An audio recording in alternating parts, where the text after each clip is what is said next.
Hello प्यारे बच्चों, आप लोग कैसे हैं। उम्मीद करता हूं कि आप लोग बहुत ही अच्छे होंगे, घरों में होंगे, स्वस्थ होंगे, मस्त होंगे। ठीक है, आज हम लोग पढ़ने वाले हैं आईयूपीएससी नामांकन के बारे में। इसमें ये बात करेंगे कि आईयूपीएससी नामांकन क्यों जरूरी है और ये क्यों लाया गया। ठीक है, आइए बात करते हैं इसको। पहले समझिए आईयूपीएससी नामांकन के बारे में।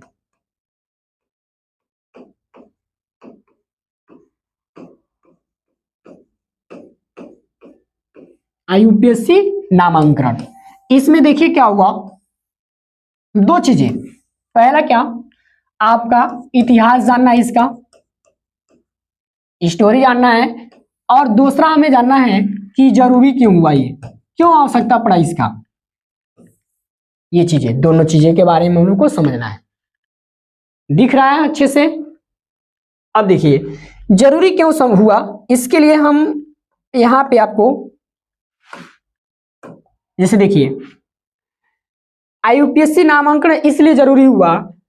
पहले बहुत ही ज्यादा कंफ्यूजन होता था। क्या होता था? बहुत ही ज्यादा कंफ्यूजन हुआ करता था। जैसे हम एक एग्जांपल के माध्यम से आपको बताते हैं। एक हमारे पास एक बालक है, क्या है, एक यह बालक है, ये मान लेते हैं ये बालक है। ठीक है, इनका नाम गांव में, कहां पे, गांव में इनका नाम चलता था रोहन। क्या चलता था? रोहन। ठीक है, और इनके स्कूल में इनका नाम चलता था, यानी रोहन एक ही है, गांव में इनका नाम क्या चल रहा है, रोहन चल रहा है, और स्कूल में इनका नाम चल रहा है सचिन। मान लेते हैं यहाँ पे क्या, सचिन। ठीक है, और इनके शहर में इनको किस नाम से बुलाया जाता है? राजन के नाम से। किस नाम से? राजन के नाम से मान लेते हैं। बालक एक ही है, जो बच्चा है वो क्या है, एक ही है, लेकिन गांव में इसका नाम बुलाया जा रहा है रोहन के नाम से, स्कूल में इसको बुलाया जा रहा है सचिन के माध्यम से, सचिन के नाम से, और शहर में बुलाया जा रहा है राजन के नाम से। तो देखा जाए तो तीनों में डिफरेंट है कि क्योंकि गांव में इसको बुलाया जा रहा है रोहन के नाम से, स्कूल में सचिन, और शहर में राजन के नाम से। बालक तो एक ही है। तो इसमें क्या हुआ कि कंफ्यूजन, आप कभी भी अगर एक बालक का नाम रखेंगे अलग अलग जगहों पे तो वहां पे कंफ्यूजन होगा। लोगों को नाम को बुलाने में क्या होगा, कंफ्यूजन होगा कि किस नाम से उसको बुलाया जाए। समझ में आ रहा है ना। सेम उसी तरह घटना घटी हमारे आईयूपीएससी नामांकन, यानी जो हम लोग केमिकल नाम रखते हैं उसी को हम लोग बोलते हैं आईयूपीएससी नामांकन। सेम यही घटना घटा हमारे केमिकल के साथ। केमिकल के साथ हुआ क्या कि एक केमिकल मान लेते हैं, केमिकल यहां पे रख लेते हैं, कोई एक हमारे पास क्या है, गिलास है।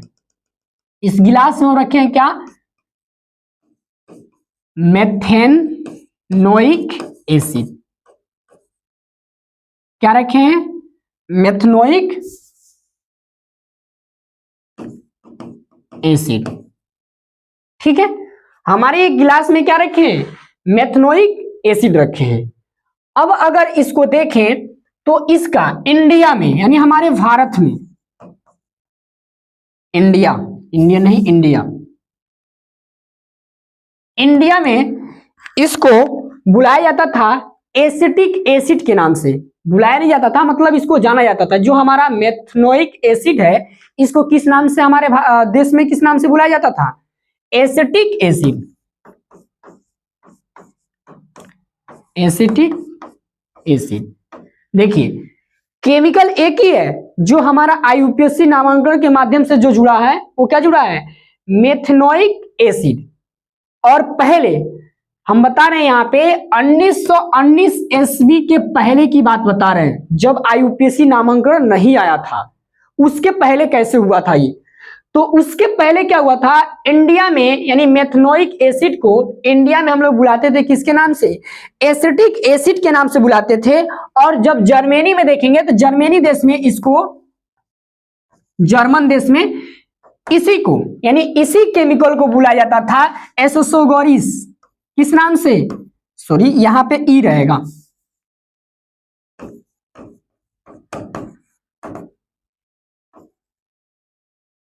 एससी गौसरे, जर्मनी के लैंग्वेज में ऐसे लिखा जाता है। ठीक है, किस नाम से बुलाया जाता था? एससो गौसरे, यानी मेथनोइक एसिड को एससे गौसरे के नाम से जर्मनी देश में इसको नाम से जाना जाता था। लेकिन एक और देश ले लेते हैं, जैसे यहाँ पे 3 लिया, उसी तरह यहाँ पे भी हम ले लेते हैं 3। एक और किसका ले लेते हैं? फ्रांस का ले लेते हैं। फ्रांस देश, किसका? फ्रांस देश का। फ्रांस देश में इसका नाम रखा गया एसिड एसक्यू। किस नाम से? एसिड एसक्यू के नाम से फ्रांस देश में इसी को, यानी मेथनॉल एसिड एसिटिक के नाम से इसको जाना जाता था। तो क्या है हमारे पास कि केमिकल जो है वो एक ही केमिकल है हमारे पास। केमिकल क्या है? एक ही केमिकल है, लेकिन देखें तो इंडिया में किसी और नाम से, और हमारे जर्मनी देश में किसी और नाम से इसको पुकारा जाता था। दिख रहा ना ये चीजें? ये देखिए, समझ में आ रहा है ना? तो इसलिए जरूरी ये हुआ कि कुछ ऐसा नाम दिया जाए जो एक ऐसा नाम हो कि सारे देश में उसी नाम से जाना जाए। जैसे कोई अगर दवा बनाते हैं, केमिकल से ही दवा बनता है ना, तो अगर उसमें दवा मिला दिया जाए, जो भी दवा उसमें मिलाया जाता है, तो अगर उसमें दवा मिलाते हैं तो अलग देश में अगर वो दवा जाता है तो वो भी समझ जाए कि इसमें क्या क्या डाल के बनाया गया है। अगर हमारे देश में यही सब नाम ऐसे ही रहता तो बहुत ही ज्यादा दिक्कत होता, कंफ्यूजन होता। समझ में आ रहा है ना? तो यही चीज हुआ हमारे किसके साथ? आईयूपीएससी। तब उसके बाद से ये जो कठिनाइयां देखा गया, कंफ्यूजन देखा गया, उसके बाद से आईयूपीएससी एक संस्था बनाया गया। क्या बनाया गया? आईयूपीएससी एक संस्था बनाया गया जो 1919 ईस्वी में बना के तैयार हो गया। और आईयूपीएससी नामांकन, तब जाके हम लोग क्या बोलते हैं? आईयूपीएससी नामांकन सिद्ध करना या फिर लिखना। तो आजकल हमारे एग्जाम में क्या आता है? आईयूपीएससी नामांकन लिखने के लिए आता है। समझ में आ गया ना? अब देखिए आगे हम लोगों को बात करने वाले हैं कि आईयूपीएससी नामांकन हम लोग कैसे सीखेंगे, कैसे किया जाता है आईयूपीएससी नामांकन। जो आईयूपीएससी संस्था आया वो कैसे आया? पहले हम बता दें कि आईयूपीएससी का फुल फॉर्म क्या होता है। International union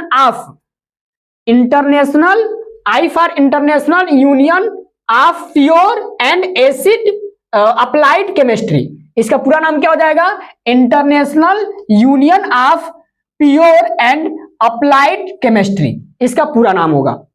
clear? अब आगे आइए, आगे क्या रहा है इसमें? आगे देखिए, अब इसको बात करते हैं। पहले हम लोग सबसे पहले बात करते हैं कि जो भी हमारा आईयूपीएससी नामांकन होता है उसमें जो आता है हमारा तत्व, वो आता है कार्बन। और कार्बन तत्व ही एक ऐसा चीज है कि हर जगह पाया जाता है। क्या पाया जाता है? कार्बन हर जगह पाया जाता है। इसलिए कार्बन से ही हम लोग क्या करेंगे? आईयूपीएससी नामांकन लिखेंगे। जैसे कोई बालक आए तो भी, जब बालक अगर जन्म लेता है, कोई भी बच्चा जन्म लेता है, तभी तो उसका नाम रखेंगे ना। तो उसी तरह कार्बन अगर कहीं आएगा तो ही जाके उसका नाम लिखा जाएगा। जब कार्बन रहेगा तभी जाके कोई भी उसमें जुड़े, तब जाके उसके क्या करेंगे? नामांकन करेंगे। अब देखिए यहां पे बता रहा है क्या? कार्बन का परिचय। सबसे पहले हम किसके बारे में बात करेंगे? कार्बन के परिचय के बारे में बात करने वाले हैं। इसमें बता रहा है कि पृथ्वी पर पाए जाने वाले तत्वों में कार्बन, यानी पृथ्वी जो है हमारा, पृथ्वी में सबसे ज्यादा अगर पाए जाने वाला है तो क्या है? कार्बन। एक प्रमुख या महत्वपूर्ण तत्व है। क्या है? यह एक महत्वपूर्ण एक तत्व है। क्लियर? कार्बन एक ऐसा तत्व है जो सभी जीवों में पाया जाता है। कार्बन जो है हमारा तत्व, वह एक ऐसा तत्व है जो सभी जीवों में पाया जाता है। ठीक है? यहां तक कि जीवों के मरने के बाद भी कार्बन उसमें उपस्थित रहता है। यानी अगर मर भी जाता है कोई व्यक्ति, तब भी जाके भी उसमें क्या रहता है? कार्बन उपस्थित रहता है। मर जाएंगे, जब जल जाएंगे तो राख बन जाएगा, राख बनेगा तो राख में भी क्या पाया जाता है? कार्बन पाया जाता है। समझ में आ रहा है ना? तो इसमें बता रहा है कि कार्बन एक ऐसा तत्व है जो सभी जीवों में पाया जाता है। यानी जीवित रहेंगे तो भी पाया जाएगा, मर जाएंगे तो भी पाया जाएगा। क्लियर?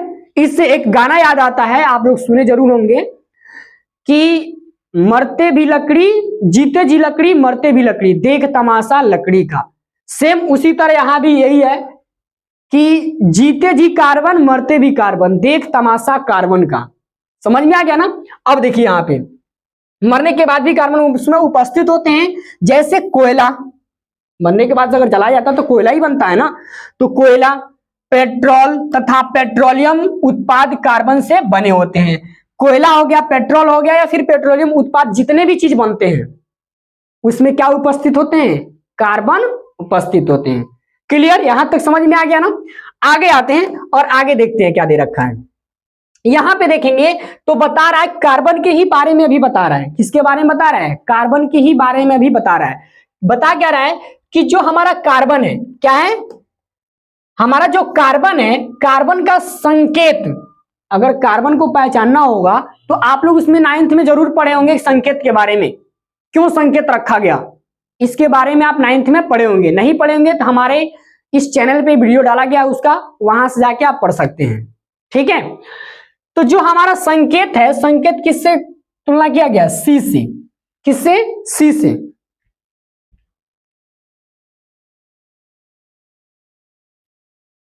तो जो कार्बन था, कार्बन का संकेत था वो क्या था, सी था। जब भी आपको कहीं सी लिख दिया जाए तो आप समझेंगे क्या कि एक कार्बन का ही संकेत है। समझ में आ रहा है। अगर कहीं एच लिख दिया जाए तो आप समझ जाएंगे क्या, ये क्या हो रहा है। हाँ देखिए, अगर कहीं आप एच लिख देते हैं,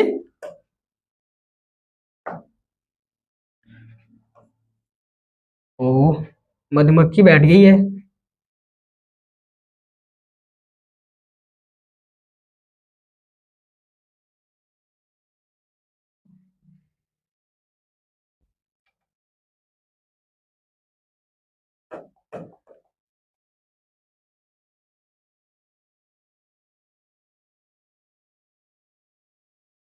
अब यहां पे देखिए, जैसे मान लीजिए एच अगर लिख देते हैं, क्या लिख देते हैं, एच लिख देते हैं, तो एच लिखने का मतलब आपके दिमाग में जरूर आएगा कि एक क्या लिखा गया है, हाइड्रोजन लिखा गया है। क्या लिखा गया है, हाइड्रोजन लिखा गया है। अगर हम ओ लिख देते हैं तो ओ का मतलब क्या होगा, ऑक्सीजन होगा। समझ में आ रहा ना। जो आप तत्व के बारे में जब आप पढ़ेंगे, हमारे अभी वीडियो में डाला गया है तत्वों के बारे में, तो तत्वों के जब बारे में पढ़ेंगे तो आपको नाम से ही याद आ जाएगा। जैसे कोई भी संकेत है, संकेत से ही आपको नाम याद आ जाएगा। C for carbon, H for hydrogen, O for oxygen, ऐसे करके नाम रखे गए हैं। ठीक है, आइए बात करते हैं। कार्बन की परमाणु संख्या कितना होता है, 6 होता है। परमाणु जो संख्या होता है कार्बन का वो कितना होता है, 6 होता है। कार्बन का इलेक्ट्रॉनिक विन्यास 2 4 होता है। कितना होता है, 2 और 4 होता है। कार्बन का संयोजिक इलेक्ट्रॉन 4 होता है, यानी 4 होता है। यानी जो कार्बन है, कार्बन का संयोजकता, संयोजकता का मतलब होता है कि वो आपस में, यानी अन्य तत्वों को अपने पास कितने तत्वों को जोड़ सकता है, उसके पास कितना क्षमता है। जैसे आप कह सकते हैं कि एक घर है और उस घर में कितने व्यक्ति आ सकते हैं, उसी तरह कार्बन के पास एक घर है। मान लेते हैं घर है और घर में कितने लोग आ सकते हैं, एंट्री कर सकता है, मतलब अपने घर के अंदर एंट्री करा सकता है कार्बन, 4 लोगों को। कितने लोगों को, 4 लोगों को। उससे अधिक ये अपने घर के अंदर एंट्री नहीं कराएगा। यहां तक समझ में आ गया होगा। कार्बन की प्राकृतिक, यानी जो कार्बन होता है वो हमारा क्या होता है, अधातु होता है। धातु नहीं होता है, अधातु होता है। ठीक है, चूंकि कार्बन की संयोजकता 4 है, इसीलिए यह चतुर संयोजक होता है। क्या होता है, चतुर संयोजक कहा जाता है। यहां तक आपको समझ में आ गया होगा। आगे चलते हैं, आगे क्या दे रखा है, इसमें बता रहा है क्या कि कार्बन के अपरूप। अब इसमें समझिए क्या कि कार्बन के जो अपरूप होते हैं वो क्या होते हैं। क्लियर, कार्बन के ही बारे में पहले पढ़ लेते हैं, उसके बाद से धीरे धीरे आईयूपीएसी नामांकन के बारे में हम लोग चलेंगे, क्योंकि पहले बेसिक आपको पता होना चाहिए। अगर बेसिक नहीं पता होगा तो आगे जाके उलझ जाएंगे, समझ में नहीं आएगा। क्लियर, देखिए कार्बन के अपरूप कह रहा है कि किसी तत्व के वे विभिन्न रूप जिनकी भौतिक गुण तो अलग अलग होते हैं परंतु रासायनिक गुणधर्म समान होते हैं, वे उस तत्व के अपरूप कहलाते हैं। अपरूप का मतलब ये होता है कि भौतिक रूप में, यानी भौतिकी रूप में देखें तो वो अलग अलग दिखेगा, लेकिन उसके अंदर अगर देखें, चेक करें तो रासायनिक अभिक्रिया में वो दिखेगा क्या कि एक ही समान है। यहां पे वही चीजें बता रहा है कि किसी तत्व के वे विभिन्न रूप जिसकी भौतिक गुण तो अलग अलग होते हैं। यानी भौतिक गुण का मतलब ये कि अगर ये हमारे पास मार्कर है तो ये आपको मार्कर दिखेगा, अगर इसी तरह इसके थोड़ा सा लोकल क्वालिटी का लेके आएंगे तो भी आपको मार्कर ही दिखेगा।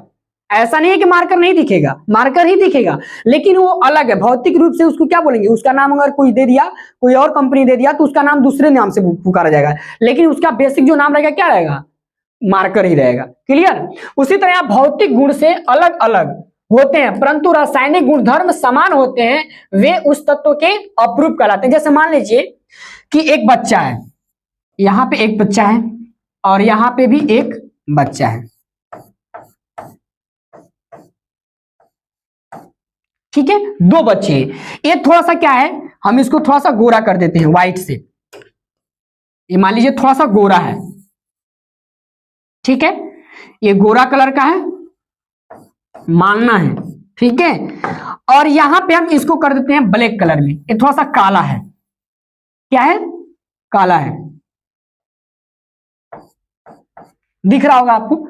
अब समझिए इसको, पहले हम लोग क्या देखें कि एक बालक है जिसका फेस देखें तो भौतिक रूप से, अगर भौतिक रूप से इसका बात होता है कि आप देखें तो उसको पहचान लें। जैसे भौतिक रूप से इसको देख रहे हैं तो ये थोड़ा सा गोरा दिख रहा है, थोड़ा सा नहीं बहुत ही ज्यादा दिख रहा है, और इसको देखिए तो बहुत ही ज्यादा काला दिख रहा है, लेकिन ये काला है और ये क्या है, गोरा है, और ये दोनों आपस में क्या है, भाई है, क्या है, भाई है, और एक पेरेंट्स के ही, यानी एक ही पिता के दोनों क्या हैं, बच्चे हैं, एक ही पिता के क्या हैं, दोनों बच्चे हैं। तो एक पिता के दो बच्चे, एक गोरे और एक काले, तो इसमें कह रहा था ना कि विभिन्न रूप से भौतिक गुण तो अलग अलग होते हैं, यानी भौतिक रूप से देख रहे हैं तो आप अलग अलग है, एक गोरा एक काला, सामान्य तो होते हैं वे उस तत्व के, यहां पे कह रहा है कि परंतु रासायनिक गुणधर्म समान होते हैं। रासायनिक गुणधर्म क्या समान होते हैं। जैसे मान लीजिए इनका डीएनए, किनका, इनके पिताजी का डीएनए देखें, डीएनए डीऑक्सीराइबोन्यूक्लिक एसिड, ठीक है, डीएनए जो होता है इनका और इन बच्चे का और इस बच्चे का भी सेम होगा। समझ में आ रहा है, डीएनए जो इनका होगा वही इनका भी होगा, वही इनका भी होगा, लेकिन देख रहे हैं तो रासायनिक रूप से तो सेम हो रहा है लेकिन भौतिक रूप से क्या है, अलग अलग है। बात समझ में आ रहा है, आई होप आप लोग को समझ में आ रहा होगा। सेम उसी तरह यहां भी बता रहा है कि किसी तत्व के वे विभिन्न रूप जिनकी भौतिक गुण तो अलग अलग होते हैं परंतु रासायनिक गुणधर्म समान होते हैं, वे उस तत्व के क्या कहलाते हैं, अपरूप कहलाते हैं। क्लियर।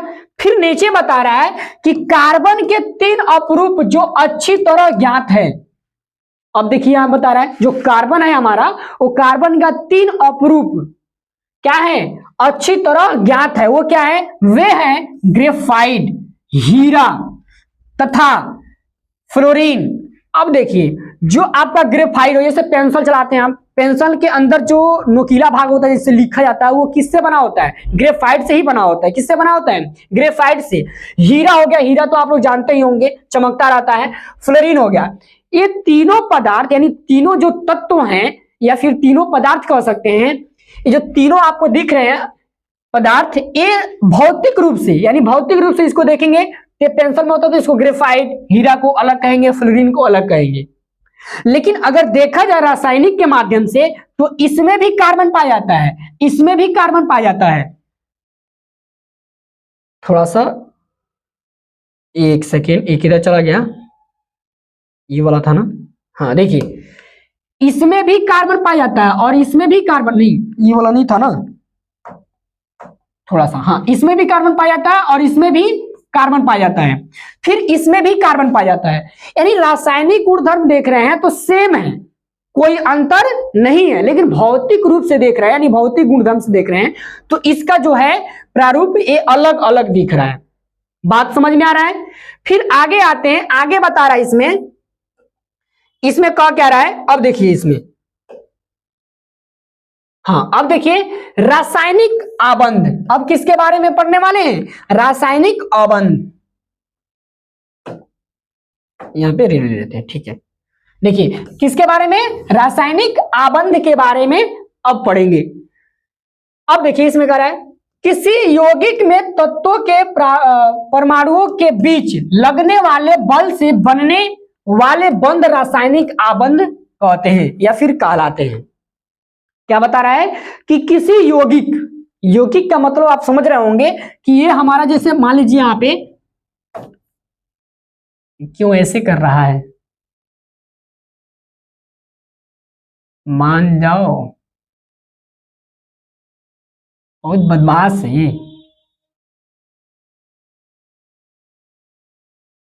देखिए वो थोड़ा सा कर दिया, ठीक है। देखिए यहां पे क्या बता रहा है कि किसी यौगिक, यौगिक का मतलब जैसे मान लीजिए यहां पे एक तत्व दे देते हैं आपको, वो क्या है, हाइड्रोजन।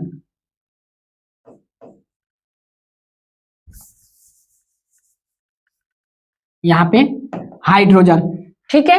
हाइड्रोजन हमारा क्या है, एक तत्व है। क्या है, एक तत्व है, ठीक है। और एक और ले लेते हैं हम हाइड्रोजन, क्या ले लेते हैं, एक और ले लेते हैं हाइड्रोजन, तो ये भी हमारा क्या है, तत्व ही रहेगा। बहुत ही ज्यादा ये बदमाशी कर रहा है।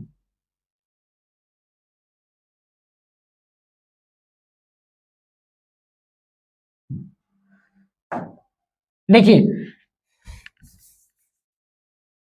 यहां भी ये क्या है, हमारा एक तत्व ही है। क्या है, एक तत्व ही है। तत्व ए भी है, तत्व ए भी है। अगर दोनों को आपस में हम जोड़ते हैं तो हमारा क्या बनेगा, ये क्या बन जाएगा, यह बनेगा हमारा अणु। क्या बनेगा, अणु बन जाएगा। और बहुत सारे अणु जब आपस में मिलते हैं तो हमारा क्या बनता है, यौगिक बनता है। जैसे मान लीजिए ये अणु है, अब इस अणु में ये हाइड्रोजन था, अब इसी अणु में हम एक ऑक्सीजन जोड़ देते हैं, तो ऑक्सीजन जोड़े तो ये क्या बन गया, हमारा पानी बना। लेकिन पानी के साथ साथ हमारा क्या बन गया, ये एक प्रकार का यौगिक बन गया। क्या बना, यौगिक बना। क्लियर, आई होप आप लोग को समझ में आता होगा। तो उसी तरह आज मैं बता रहा था, किसी यौगिक में तत्व के परमाणुओं के बीच, यानी कह रहा है कि किसी यौगिक में, किसके बारे में, तत्व, तत्व यही है ना, ये तत्व और ये तत्व, तत्व ही है ना। तत्व के परमाणुओं के बीच, यानी तत्व ये परमाणु है, क्या है, परमाणु, परमाणुओं के बीच लगने वाले बल से, यानी दोनों के बीच में लगने वाले बल से बनने वाले बंध जो कहलाते हैं वो क्या कहलाते हैं, रासायनिक आबंध कहलाते हैं। क्लियर। रासायनिक आबंध दो प्रकार के होते हैं। कितने प्रकार के होते हैं, दो प्रकार के होते हैं। एक सहसंयोजी आबंध और एक आयनिक आबंध। ठीक है, तो पहला हम लोग पढ़ेंगे क्या, सहसंयोजी आबंध के बारे में हम लोग पढ़ेंगे। क्लियर, दिख रहा है ना, एक बार देख लेते हैं हम। चलिए ठीक है, अब देखिए यहां पे समझ में आ रहा है ना। अब देखिए सहसंयोजी आबंध के बारे में यहां पे दिया है, क्या है, सहसंयोजी आबंध। क्या लिखा हुआ है, सहसंयोजी आबंध। देखिए सहसंयोजी आबंध में क्या कर रहा है कि वह आबंध जो दो परमाणुओं के बीच, वह आबंध जो दो परमाणुओं के बीच, यानी दोनों परमाणु जैसे लिखे थे हाइड्रोजन, इन दोनों के बीच, ये भी क्या है, हमारा परमाणु है और ये भी हमारा परमाणु है, परमाणुओं के बीच इलेक्ट्रॉनों के एक युग्म की साझेदारी से बनाते हैं, सॉरी बनता है, सहसंयोजी आबंध कहलाता है। ठीक है, इसमें यह बता रहा है कि वह आबंध जो दो परमाणुओं के बीच, यानी दोनों परमाणुओं के बीच इलेक्ट्रॉनों के एक युग्म की साझेदारी, यानी दोनों में आपस में क्या बंटवारा हो रहा है, इलेक्ट्रॉन का साझेदारी हो रहा है, ये दे रहा है उसको, ये दे रहा है इसको, साझेदारी हो रहा है, साझेदारी से बनाता है क्या, सॉरी बनता है क्या, सहसंयोजी आबंध बनता है या फिर कहलाते हैं। समझ में आ गया। सहसंयोजी आबंध के प्रकार, टाइप ऑफ कोवेलेंट बॉन्ड। अब देखिए सहसंयोजी आबंध के तीन प्रकार होते हैं। कितने प्रकार होते हैं, तीन। पहला एकल सहसंयोजी आबंध, द्विसहसंयोजी आबंध, त्रिसहसंयोजी आबंध, ये तीन प्रकार के होते हैं। तो पहला हम लोग पढ़ेंगे क्या, एकल सहसंयोजी आबंध के बारे में, फिर पढ़ेंगे द्विसहसंयोजी आबंध के बारे में पढ़ेंगे, फिर फिर से पढ़ेंगे त्रिसहसंयोजी आबंध के बारे में पढ़ेंगे। क्लियर। अब देखिए इसमें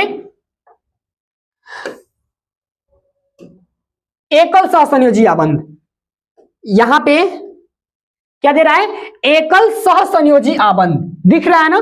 अब देखिए यहां पे बता रहा है एकल सहसंयोजी आबंध कहते किसको है, तो बता रहा है कि परमाणुओं के बीच एक एक इलेक्ट्रॉनों की साझेदारी से बनने वाले सहसंयोजी आबंध को एकल आबंध कहते हैं। इसमें बता रहा है कि अगर एक इलेक्ट्रॉन की साझेदारी होता है तो क्या बनता है, एकल आबंध बनता है। क्या बनता है, एकल आबंध बनता है। क्लियर। अब देखिए इसे दो परमाणुओं के बीच एक छोटी रेखाओं यानी एक छोटी रेखा से ऐसे रेखा से प्रदर्शित किया जाता है, जैसे हाइड्रोजन का दे दिया, बहुत ही बढ़िया हाइड्रोजन। देखिए हाइड्रोजन है, यहां पे एक हाइड्रोजन है, ठीक है, दो हाइड्रोजन ले लेते हैं। अब देखिए होता क्या है, पहले नंबर हमारे पास क्या है, इसको तत्व बोलते हैं, और तत्व के अंदर होते हैं क्या, परमाणु। तो हम परमाणु का संरचना बनाते हैं, किसका, हाइड्रोजन परमाणु का हम एक क्या बनाते हैं, संरचना बनाते हैं। पहले हम आपको तत्व के बारे में पढ़ाए थे तो आपको समझ में वहां आया होगा, उसी तरह यहाँ पे हम समझते हैं परमाणु यानी हाइड्रोजन परमाणु का संरचना बनाते हैं। देखिए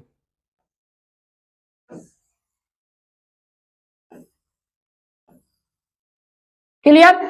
यहां पे होते हैं क्या, KLMN, ठीक है, ये हाइड्रोजन के परमाणु हैं, परमाणु का संरचना है,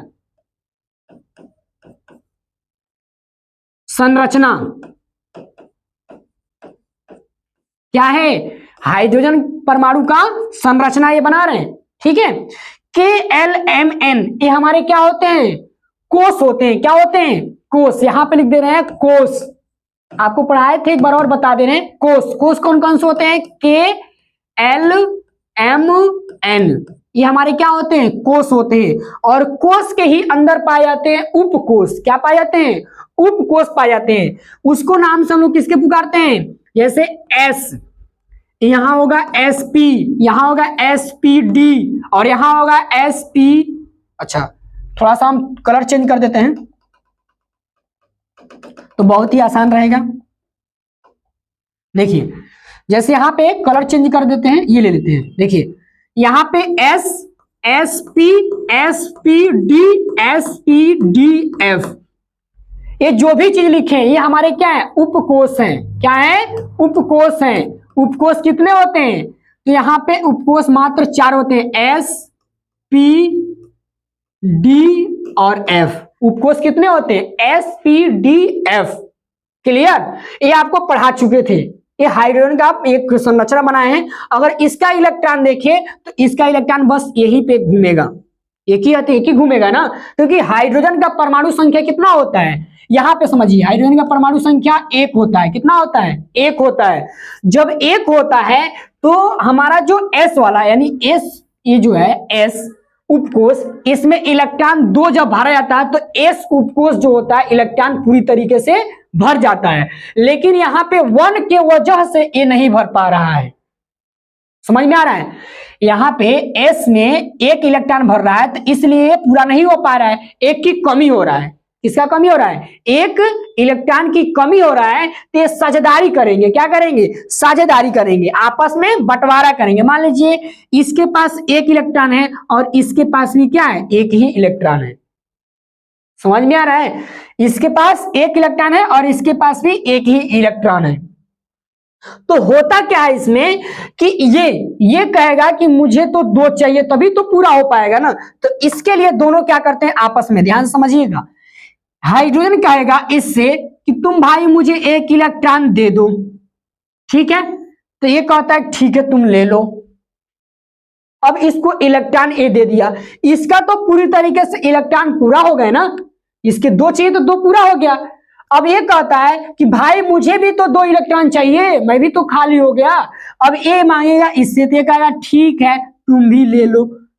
अब देखो, अब यहां पे ये कहेगा कि जब तुमको आवश्यकता लगेगा तो तुम ले लेना, और जब हमको आवश्यकता लगेगा तो हम ले लेंगे। दोनों इलेक्ट्रॉन अपने बीच में रख दिए हैं। अब जिसको आवश्यकता लगेगा वो अपना इलेक्ट्रॉन ले लेगा। इस तरह ये दोनों आपस में क्या किए, साझेदारी किए, और जब साझेदारी करते हैं तो बंड बन जाता है। अब इसके बीच में हम ऐसे लिख सकते हैं, तो इसी को क्या कहते हैं, एकल आबंध, जो यहां पे बता रहा था। देखिए, दो परमाणुओं के बीच एक छोटी रेखाओं, यानी ऐसी छोटी रेखा बता रहा है ना, से प्रदर्शित किया जाता है। ये हो गया, समझ में आ रहा है ना। अब उसी तरह हम लोग द्विआबंध के बारे में पढ़ने वाले हैं। किसके बारे में, द्विआबंध के बारे में, द्विसहसंयोजी आबंध के बारे में पढ़ेंगे। ठीक है, देखिए यहां पे द्विसहसंयोजी आबंध में क्या कह रहा है, परमाणुओं के बीच, यानी जैसे उसमें एक था तो इसमें दो होगा, परमाणुओं के बीच दो दो इलेक्ट्रॉन की साझेदारी से बनने वाले सहसंयोजी आबंध द्विआबंध कहते हैं। इससे सॉरी इसे दो परमाणुओं के बीच दो छोटी रेखा, यानी दो छोटी रेखा से प्रदर्शित किया जाता है ऐसे। तो अब समझिए, ऑक्सीजन हो गया, यहां पे एक ऑक्सीजन हो गया। ऑक्सीजन का जो परमाणु संख्या होता है वो कितना होता है, 8 होता है। कितना होता है, 8। जब इसका इलेक्ट्रॉनिक संख्या निकालेंगे तो इसका निकलेगा 2, और फिर से आपका निकलेगा कितना, इसमें आ जाएगा 6 आएगा ना, ये इसका इलेक्ट्रॉनिक विन्यास निकलेगा। 2,6 आएगा। तो अगर देखेंगे तो भरना चाहिए, इलेक्ट्रॉनिक जो निकलता है तो 2, 8, फिर 18, यानी 18 के बाद आता है 32, ऐसे करके इलेक्ट्रॉन जब आएगा तो भरा हुआ माना जाएगा। तो यहां पे देखेंगे ये तो भर गया, ठीक है, लेकिन यहां पे 8 आना चाहिए ना, 8 9 आके कितना आया है, 6 आया है। तो जब 6 आया है तो 2 की कमी पड़ रहा है, जब 2 की कमी पड़ रहा है तो बॉन्ड कितना बनाएगा, 2 बॉन्ड बनाएगा। कितना बनाएगा, 2 बॉन्ड बनाएगा, 2 इलेक्ट्रॉनों की साझेदारी करेगा, तब तो जाके इसका पूर्ण होगा ना। तो उसी तरह मान लीजिए इसके पास भी 2 इलेक्ट्रॉन है, इसके पास भी 2 इलेक्ट्रॉन है, इसको भी 2 चाहिए और इसको भी 2 चाहिए। तो करेंगे क्या, ये बोलेगा कि तुम एक काम करो भाई, मुझे तुम दे दो 2 इलेक्ट्रॉन। ये कहेगा कि तुम मुझे क्या कर दो, 2 इलेक्ट्रॉन दे दो। तो ये क्या करता है, 2 इलेक्ट्रॉन इसको दे देता है। फिर ये भी बोला तुम भी मुझे 2 इलेक्ट्रॉन दे दो, तो ये भी क्या करता है, 2 इलेक्ट्रॉन इसको दे देता है। तो अगर देखेंगे तो इसमें, इस वाले खंड में 1 2 3 4 क्या हो गए, 4। ठीक तो है, सही है, 2 इलेक्ट्रॉन की साझेदारी। तो इसका भी पूर्ण हो गया और इसका भी क्या हो गया, पूर्ण हो गया। तो अब देखेंगे तो इसका इलेक्ट्रॉन कितना था, अब यहां पे जैसे आ गया 2 इलेक्ट्रॉन, इसके पास तो 2 ऑलरेडी थे और 2 की कमी पड़ रहा था, जैसे 2 ये दे दिया तो इसका इलेक्ट्रॉन कितना हो गया, 2,8 हो गया। उसी तरह अब जब इसको इलेक्ट्रॉन ये दे देगा तो इसका भी कितना हो जाएगा, 2,8 हो जाएगा। तो दोनों जब आपस में साझेदारी कर लिए तो इसके बीच में क्या बंड बनेगा, ऐसे बंड बनेगा, ऐसे, इसी बंड को ऐसे मिला देंगे तो 2 बंड तैयार हो गया इसके बीच में। क्लियर, समझ में आ रहा है ना। अब देखिए इसके आगे अब त्रिआबंध, त्रिसहसंयोजी आबंध के बारे में पढ़ना है। देखिए यहां पे दिया है त्रिसहसंयोजी आबंध, बता रहा है इसमें कि जैसे उसमें 2 था, पहले हम लोग पढ़े एक आबंध के बारे में, पहले उसके बाद से 2 आबंध के बारे में, अब त्रिआबंध के बारे में पढ़ रहे हैं। तो इसमें 3 आबंध होगा, मेनली ये समझ सकते हैं आप। परमाणुओं के बीच 3-3 इलेक्ट्रॉनों की साझेदारी से बनने वाले सहसंयोजी आबंध को त्रिसहसंयोजी आबंध कहते हैं। ठीक है, इसे 2 परमाणुओं के बीच 3 छोटी रेखाओं, यानी 3 छोटी रेखाओं से प्रदर्शित किया जाता है। समझ में आ गया, जैसे नाइट्रोजन का लिया है तो नाइट्रोजन का होता है जो, वो नाइट्रोजन के इलेक्ट्रॉनिक संख्या जो होता है वो 7 होता है, तो इसका जो इलेक्ट्रॉनिक विन्यास निकालेंगे तो 2,5 होगा। कितना इलेक्ट्रॉन घट रहा है, इसके पास कितना इलेक्ट्रॉन घट रहा है, कम से कम इसके इलेक्ट्रॉन कितना चाहिए, 3 चाहिए, तभी तो जाके 8 होगा ना। 8 करने के लिए, 2,8 करने के लिए इसको कितना इलेक्ट्रॉन देना पड़ेगा मुझे, बोलिए, 3 इलेक्ट्रॉन देना पड़ेगा, तब तो जाके पूर्ण होगा ना। उसके लिए मान लीजिए इसके पास 3 इलेक्ट्रॉन की कमी पड़ रहा है, इसके पास भी 3 इलेक्ट्रॉन की कमी पड़ रहा है। जैसे देख लीजिए यहां पे 3 इलेक्ट्रॉन की इनके पास भी कमी पड़ रहा है, 3 इलेक्ट्रॉन इनके पास भी क्या हो रहा है, कमी पड़ रहा है। ठीक है, ये थोड़ा सा इसको हम ऐसे बना लेते हैं, अच्छे से देखिए, इनके पास भी 3 इलेक्ट्रॉन, इनके पास भी 3 इलेक्ट्रॉन। ठीक है, अब करते क्या है कि जैसे उसमें साझेदारी हो रहा था उसी तरह इसमें भी क्या होगा, साझेदारी होगा। ये क्या कहेगा कि तुम मुझे 3 इलेक्ट्रॉन दे दो। ठीक है, जैसे ये 3 इलेक्ट्रॉन इधर से ये देगा इस वाले नाइट्रोजन को, जैसे देगा तो इसके पास कितना जाएगा, 2,8 इसके पास इलेक्ट्रॉन हो जाएंगे, ये पूरी तरीके से भर जाएगा। ठीक है, अब उसके बाद से इसको भी तो आवश्यकता होगी, इसको तो छोड़ नहीं सकते हैं, तो ये भी क्या कहेगा कि ठीक है तुम भी इलेक्ट्रॉन ले लो। तो जब ये इलेक्ट्रॉन लेगा तो ऐसे भी साझेदारी करेगा, तो इसका भी देखेंगे तो इसका भी पूर्ण हो जाएगा, 3 इसके अंदर आ गया तो ये भी 2,8 हो जाएगा। ठीक है, ये भी 2,8 हो गया और ये भी 2,8 हो गए, दोनों आपस में बंटवारा कर लिए। जब दोनों आपस में बंटवारा कर लिए तो ये पूरी तरीके से क्या हो गए, भर गए, और जब भर गए तो क्या हो गए, मजबूत हो गए। क्या हो गए, मजबूत हो गए। ठीक है, जब मजबूत हो गए तो इसके अंदर की जो बॉन्डिंग बनेगा तो हम ऐसे प्रदर्शित कर लेते हैं, ऐसे। ठीक है, कितनी रेखा बना, 3 रेखा से इसको प्रदर्शित किया जाता है, यही हम लोग आप पढ़े हैं। क्या पढ़े हम लोग, यही 3 आबंध से प्रदर्शित किया जाता है, 3 रेखाओं से प्रदर्शित किया जाता है। क्लियर, आई होप आप लोगों को समझ में आ रहा होगा। ठीक है, अब देखिए इसके बाद से आता है क्या है, थोड़ा सा लॉन्ग क्लास होने वाला है, मैंने बड़ा क्लास होने वाला है ये, ज्यादा देर तक। अब देखिए यहां पे, अब इसको समझना क्या है, महत्वपूर्ण तत्वों की संयोजकता और आबंध, यानी महत्वपूर्ण तत्वों का संयोजकता और आबंध के बारे में हम लोग पढ़ेंगे। कौन सा तत्व कितना बॉन्डिंग बनाता है और कैसे कैसे वो बॉन्डिंग बना सकता है। जो आबंध हम लोग पढ़े, रेखा, जैसे रेखा आप लोग नहीं ऐसे पढ़े, हाइड्रोजन के बीच में एक रेखा बनेगा।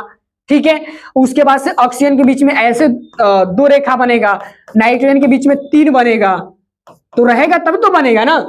तो ये किस किस कंडीशन में कैसे कैसे अपना जो रेखा है, जो आबंध है, वो कैसे प्रदर्शित कर सकता है। यहां पे समझिए, कह रहा है कि कार्बनिक यौगिक में सामान्यतः कार्बन, हाइड्रोजन, नाइट्रोजन, ऑक्सीजन और हाइड्रोजन, एक्स जहां लिखा जाएगा उसको हाइड्रोजन बोलते हैं, और हाइड्रोजन में आता है क्या, फ्लोरीन, क्लोरीन, ब्रोमीन, आयोडीन तत्व पाए जाते हैं। इन तत्वों की संयोजकताएं तथा आबंध निम्नलिखित है। इनमें यानी बता रहा है कि इन जितने भी चीज लिखे गए हैं, यानी कार्बन हो गया, हाइड्रोजन, नाइट्रोजन, ऑक्सीजन या फिर हाइड्रोजन, फ्लोरीन, क्लोरीन और ब्रोमीन और आयोडीन, इन सभी तत्वों का कुछ आबंध बताया गया है। आबंध में क्या कि मान लीजिए यहाँ पे तत्व है, तत्व क्या है, सी है यहाँ पे। ठीक है, यहाँ पे कलर लेना पड़ेगा, सी है संयोजकता में। यहाँ पे क्या है, इसका संयोजकता 4 है। कितना है, 4 है, तो 4 बंध बनाएगा। ये कितना बंध बनाएगा, 4 बंध बनाएगा। 4 बंध कैसे, देखिए, एक इधर जोड़ेगा, एक इधर जोड़ेगा, एक ऊपर जोड़ेगा, एक नीचे जोड़ेगा। इसके पास बॉन्ड कितने बन गए, 1 2 3 4, 4 बॉन्ड बनाना था, 4 बॉन्ड बना लिया। ये पहला कंडीशन हुआ। दूसरा कंडीशन ये होता है कि ये ऊपर 2 ठो कर सकता है, ऐसे कर सकता है, फिर भी कितना हुआ, 1 2 3 4, 4 फिर भी हुआ। उसके बाद से ऐसे भी कंडीशन आ सकता है कि ऐसे भी कर सकता है ये। ठीक है, 2 और 2 4, समझ में आ रहा ना। ऐसे भी बॉन्ड बना सकता है, ऐसे नहीं, ये थोड़ा सा ऐसे नहीं, ऐसे। ठीक है, इसमें भी कितने हो रहे हैं, 1 2 3 4। ये बॉन्ड बनाने का तरीका बता रहे हैं कि ऐसे ऐसे बॉन्ड ये बना सकते हैं। समझ में आ रहा ना। अब देखिए हाइड्रोजन किस तरह बॉन्ड बना सकता है, तो एक ही होता है, तो एक ही, चाहे इधर से बनाए या फिर चाहे तो इधर से बनाए, बॉन्ड बनाएगा, कितना बनाएगा, एक ही बॉन्ड बनाएगा। क्लियर। नाइट्रोजन का देखेंगे तो नाइट्रोजन का जो संयोजकता होता है वो कितना होता है, 3 होता है।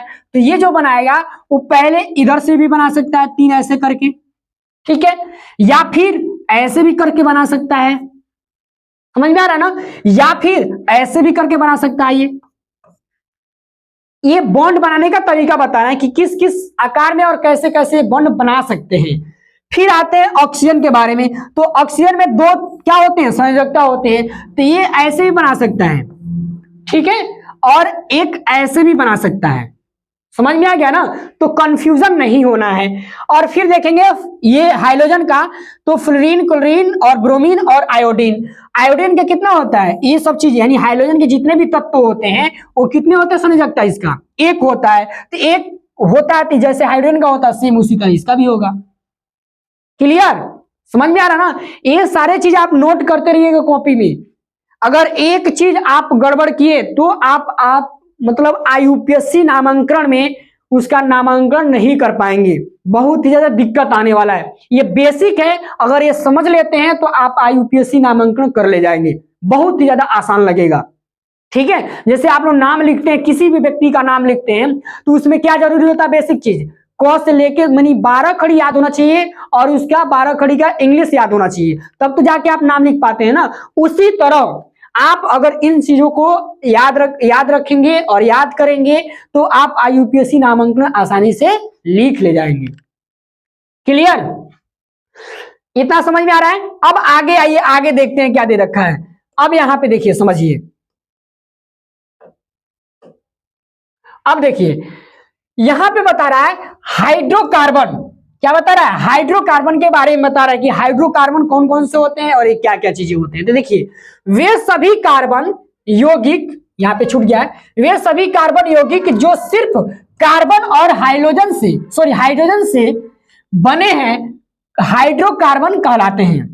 इसमें बता रहा है कि वे सभी कार्बन यौगिक का मतलब समझ रहा है ना कि कार्बन हो, बहुत सारे कार्बन हो, ठीक है, कार्बन यौगिक जो सिर्फ कार्बन और हाइड्रोजन से बने हैं हाइड्रोकार्बन कहलाते हैं। जैसे मान लो यहां पे कार्बन बना दे रहे हैं, ये लिख दिया ना, बना भी दिए, संरचना बना दिए, लेकिन अगर इसको यौगिक की बात करें तो ऐसे भी लिख सकते थे हम, ठीक है। तो हमारा क्या हो गया, एक प्रकार का यौगिक हो गया। जब यौगिक हो गया तो वही चीज बता रहा था कि वे सभी कार्बन यौगिक जो सिर्फ कार्बन से मिलके कार्बन और हाइड्रोजन से बने होते हैं उसे क्या बोलते हैं, हाइड्रोकार्बन बोलते हैं, कहते हैं। तो इसमें क्या है कि कार्बन है और क्या है, हाइड्रोजन है, इसको क्या बोलेंगे, हाइड्रोकार्बन बोलेंगे। क्या बोलेंगे, हाइड्रोकार्बन। हाइड्रोकार्बन इसमें बता रहा है कि दो प्रकार के होते हैं। कितने प्रकार के होते हैं, दो प्रकार के होते हैं। एक संतृप्त हाइड्रोकार्बन और एक होता है असंतृप्त हाइड्रोकार्बन, ठीक है। संतृप्त हाइड्रोकार्बन में एक प्रकार होता है एल्केन होता है, क्या होता है, एल्केन होता है। और असंतृप्त हाइड्रोकार्बन में दो प्रकार के होते हैं, एक होता है एल्कीन और एक होता है एल्काइन, ठीक है। अब समझिए, अगर किसी भी परमाणुओं के बीच अगर बॉन्ड बनता है एक, इस मान लीजिए हाइड्रोजन हो गया, ए हाइड्रोजन हो गया, ठीक है, अगर एक बंध बनता है तो ये कहलाएगा क्या, संतृप्त हाइड्रोकार्बन। क्या कहलाएगा, संतृप्त हाइड्रोकार्बन। अभी बताएंगे क्यों कहा जाता है। अगर किसी तत्व के बीच में दो हाइड्रोकार्बन बनते हैं, दो क्या बनते हैं, हाइड्रोकार्बन, यानी दो प्रकार के होते हैं। एल्कीन जो होता है, मान लीजिए असंतृप्त के हाइड्रोकार्बन के बारे में बता रहे हैं कि अगर कोई ऐसा तत्व है या फिर कोई ऐसा परमाणु है जिसके बीच में डबल बॉन्ड बनते हैं, कितने बॉन्ड बनते हैं, डबल बॉन्ड बनते हैं। और एल्काइन में अगर कोई भी ऐसा परमाणु है जिसमें तीन क्या बनते हैं, आबंध बनते हैं।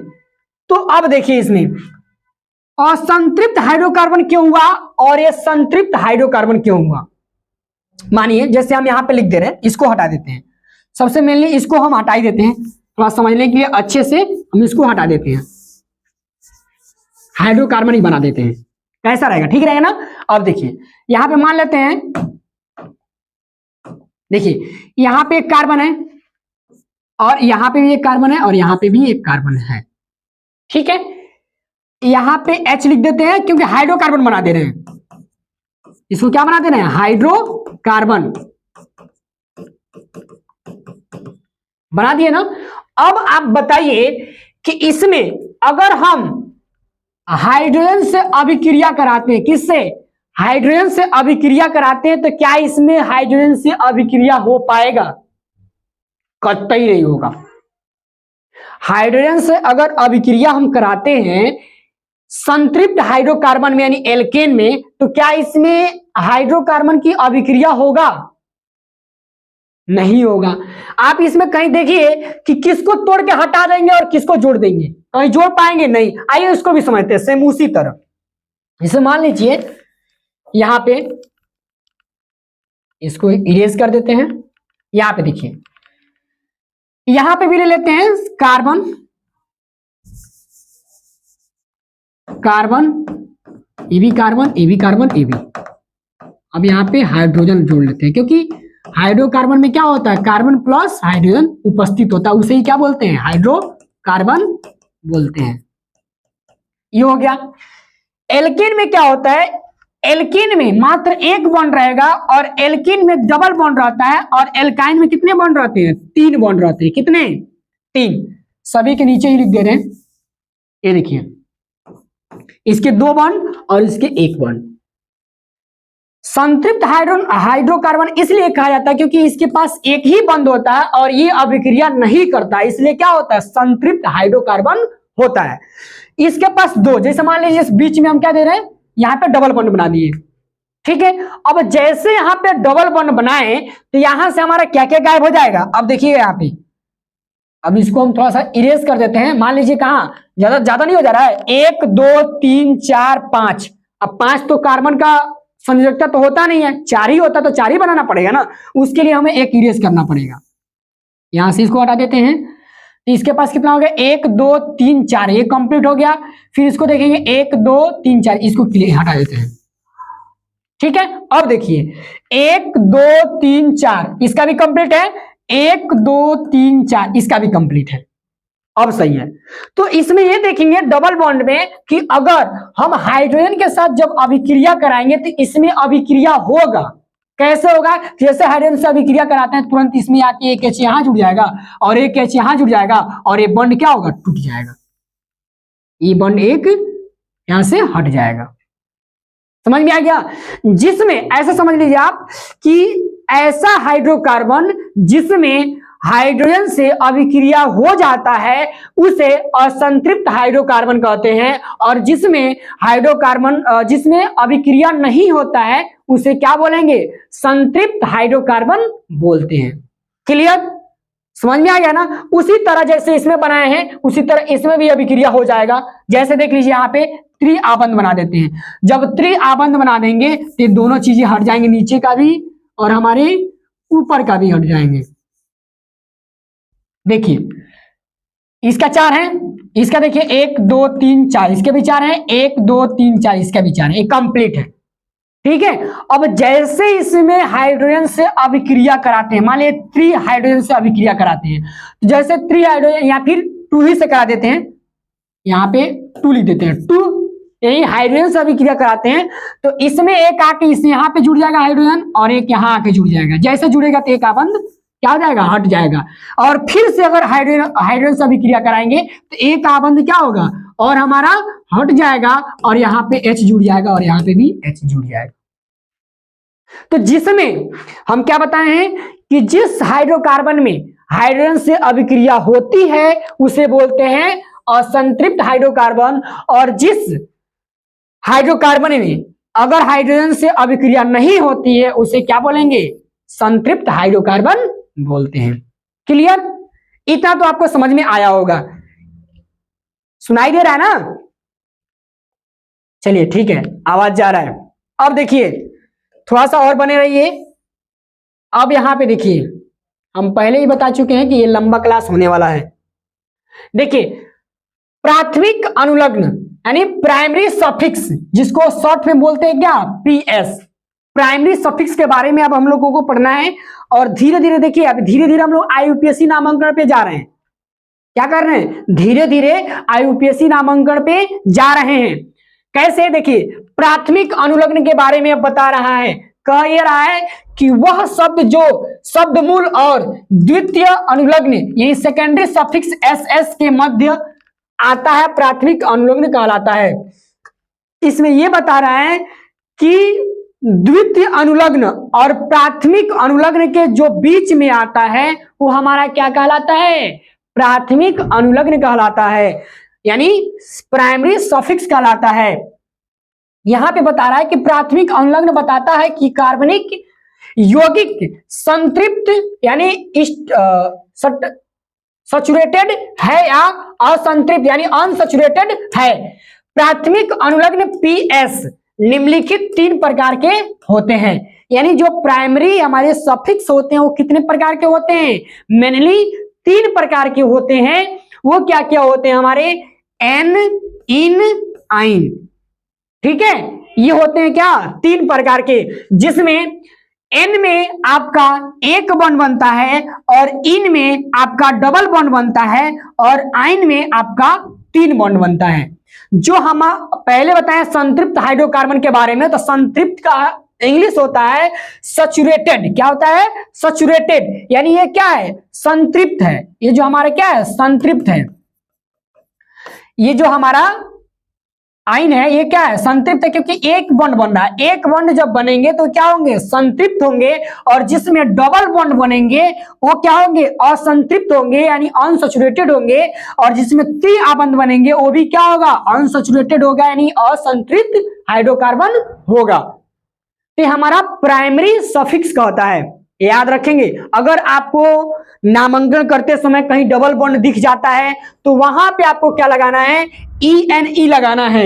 अगर आपको एक आबंध दिखता है तो वहां पे लगाना है ANE लगाना है। अगर आपको 3 आबंध दिख जाता है तो वहां पे आप क्या लगाएंगे, 3 आबंध यानी 3 बॉन्डिंग बनाएंगे, वहां पे लिखेंगे क्या, आइन लिखेंगे।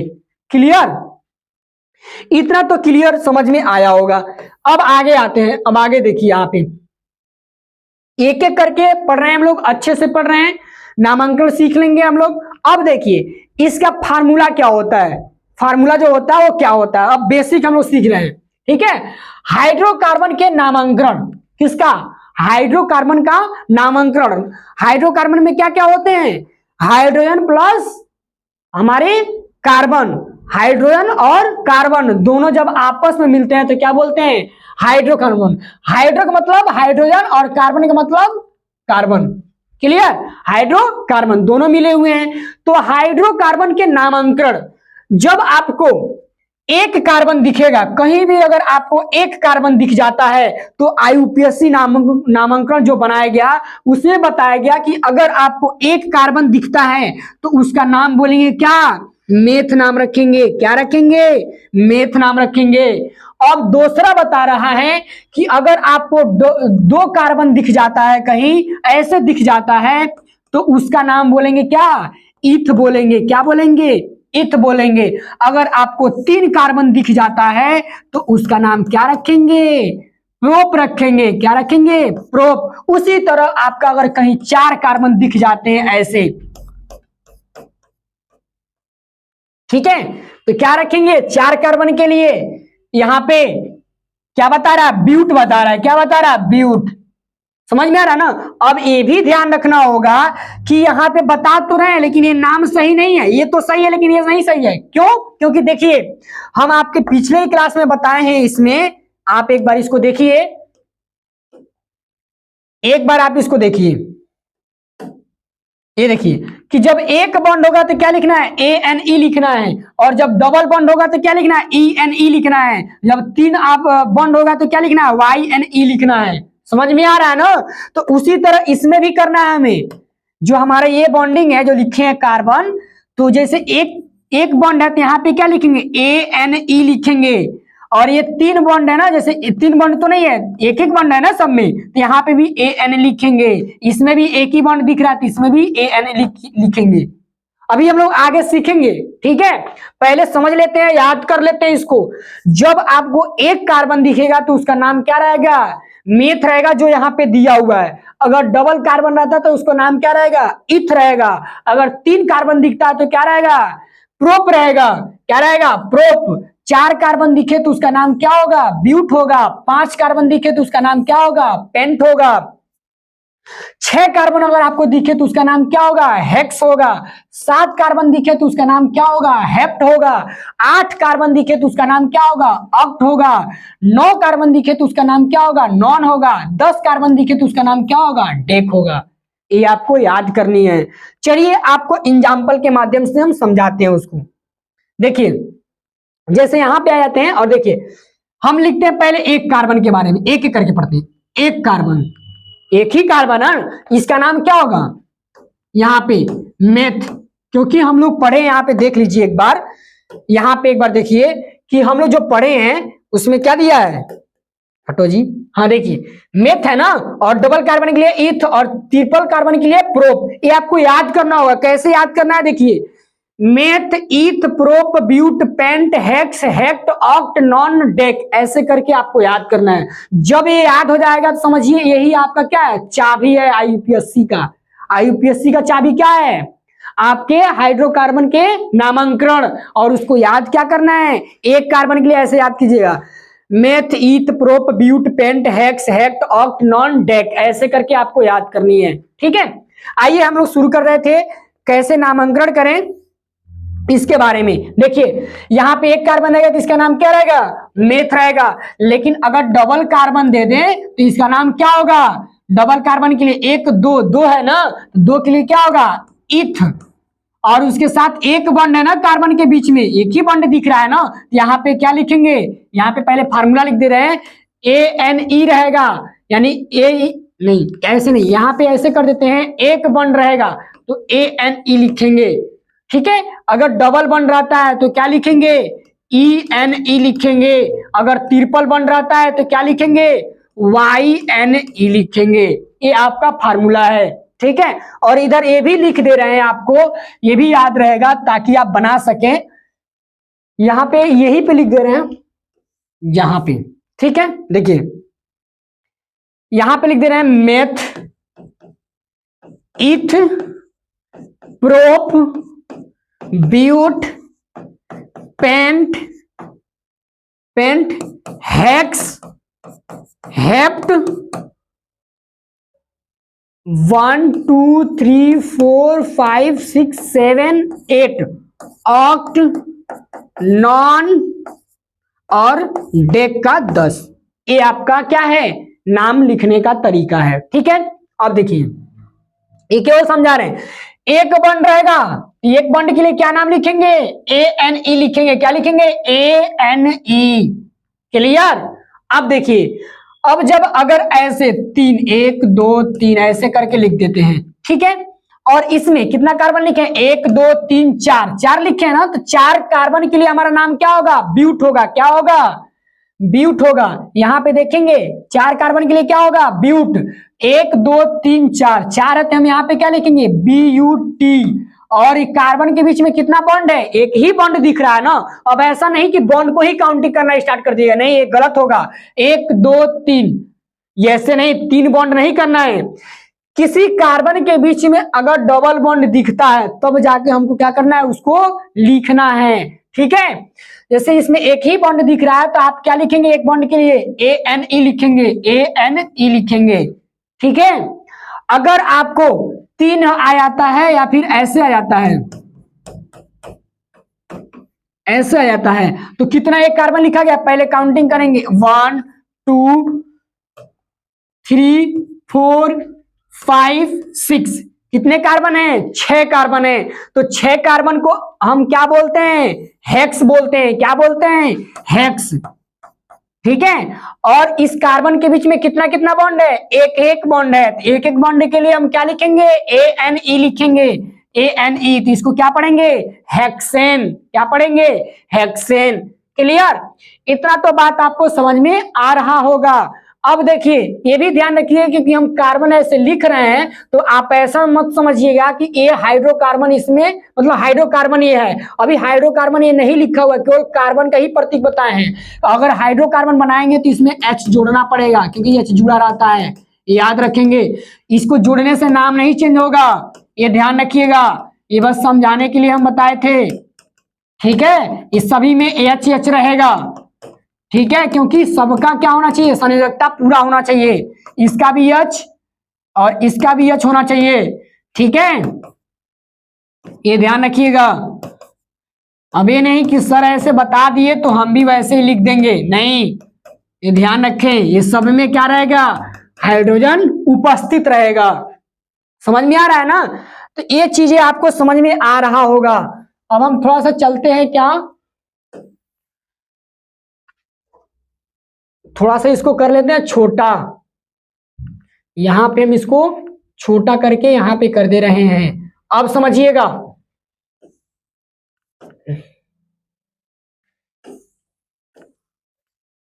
ये ध्यान दीजिए, इसको डिलीट ही कर देते हैं, अच्छा रहेगा। देखिए ये हमारा फार्मूला हो गया, समझ में आ रहा है? अब देखिए हमें क्या करना है, मान लीजिए यहां पे हम लिख देते हैं क्या, एक कार्बन लिख देते हैं। क्या लिखते हैं? एक कार्बन लिखते हैं। यहां पे क्या लिखते हैं? कार्बन। H इसका, H इसका भी, H इसका भी, H इसका भी। पहले हम पूर्ण करेंगे, तो जब हाइड्रोजन से पूर्ण करेंगे, ये क्या है हमारा हाइड्रोकार्बन है। क्या है? हाइड्रोकार्बन है। हाइड्रोकार्बन कितना है? एक हाइड्रोकार्बन है। जब एक हाइड्रोकार्बन है तो इसका नाम क्या होगा? मेथ। ठीक है, और जब मेथ लिख देंगे तो एक ही बॉन्ड है, क्योंकि कार्बन के बीच में यहाँ कार्बन। देखिए कभी भी जो बॉन्ड देखा जाएगा, ये नहीं कि किसी और के अंदर बॉन्ड देखा जाए, केवल कार्बन और कार्बन के बीच में ही बॉन्ड देखा जाएगा। अगर कार्बन और कार्बन के बीच में डबल बॉन्ड है तो नाम लिखेंगे, कार्बन और कार्बन के बीच में एक बॉन्ड दिख रहा है तो लिखेंगे। ठीक है, ऐसा नहीं कि हाइड्रोजन के पास, मान लीजिए हाइड्रोजन के पास दो आ गया, होगा नहीं लेकिन मान लेते हैं, अगर दो आता है तो ऐसा नहीं कि यहाँ पे इसके लिए हम ENE लिख देंगे, ऐसे नहीं, ये गलत हो जाएगा। इतना समझ में आ रहा है ना? ENE, ये ध्यान रखिएगा, समझ में आ रहा है ना? ये ऐसा नहीं होगा कभी भी। अब देखिए यहां पे इसका नाम क्या होगा? बस क्या होगा? मेथ होगा। अगर कार्बन ऐसे आ जाता है, हाइड्रोजन, हाइड्रोकार्बन अगर ऐसे लिख देते हैं तो हाइड्रोकार्बन कितना लिखे हैं? दो लिखे हैं। अगर हाइड्रोकार्बन दो लिखे हैं तो इसका नाम क्या होगा? बताइए आप, बताइए क्या होगा? इथ। पहले नंबर दो कार्बन है, दो कार्बन के लिए क्या लिखेंगे? इथ लिखेंगे। और ए, कार्बन और कार्बन के बीच में कितना बॉन्ड दिख रहा है? एक बॉन्ड दिख रहा है, तो इसके लिए क्या लिखेंगे? क्या बताया गया है? ANE लिखना है, ANE। तो क्या हो जाएगा? इथेन हो जाएगा। क्या होगा? इथेन हो जाएगा। समझ में आ रहा है ना? ऐसे आपको IUPAC नामांकन करना है। अभी हम धीरे धीरे चल रहे हैं, ठीक है?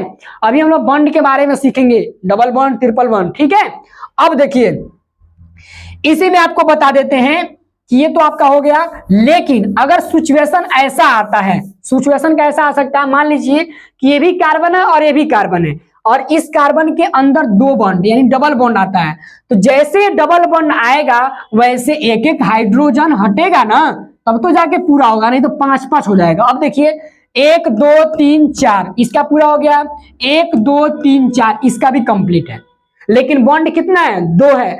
तो अगर बताइए कि कोई नाम लिख दिया है तो कैसे पहचान में आएगी कि डबल बॉन्ड कहां है? तो इसके लिए आप पहले काउंटिंग करेंगे। एक एक यहां पे से इधर से काउंटिंग कर रहे हैं तो एक आ रहा है, और इधर से भी काउंटिंग कर रहे हैं तो एक ही आ रहा है। तो यहाँ पे हम इसका जब नाम लिखेंगे, नामांकन करेंगे इस हाइड्रोकार्बन का, तो हाइड्रोकार्बन कितना दिख रहा है? दो दिख रहा है। तो जब दो कार्बन दिख रहा है तो दो कार्बन का नाम हम क्या बताएं? इथ होता है। क्या होता है? इथ। यहाँ पे लिखेंगे इथ। लेकिन डबल बॉन्ड यानी दो कार्बन के बीच में कितना बॉन्ड दिख रहा है? तो दो बॉन्ड दिख रहा है। तो जब दो बॉन्ड दिख रहा है तो इसमें क्या लिखेंगे? ENE लिखेंगे। क्या लिखेंगे? ENE। तो ये क्या हो जाएगा? इथेन हो जाएगा। क्या होगा? इथेन हो जाएगा। अगर हम इधर से काउंटिंग किए हैं तो वन से ही काउंटिंग हो रहा है तो पहले नंबर पे आ रहा है, इधर से भी काउंटिंग कर रहे हैं तो पहले नंबर पे आ रहा है। तो हम यहाँ पे लिख सकते हैं कि 1 इथेन। इससे पता लग जाएगा कि जो हमारा डबल बॉन्ड है वो एक कार्बन के बाद है। समझ में आ गया? समझ में तो जरूर आ रहा होगा। अब देखिए अगर ऐसा सिचुएशन नहीं आता, मान लीजिए ऐसा सिचुएशन आ जाता है, इसको हटा देते हैं यहां से और यहां कार्बन जोड़ लेते हैं, और ठीक है ऐसे जोड़ लेते हैं और यहां पे हाइड्रोजन जोड़ लेते हैं।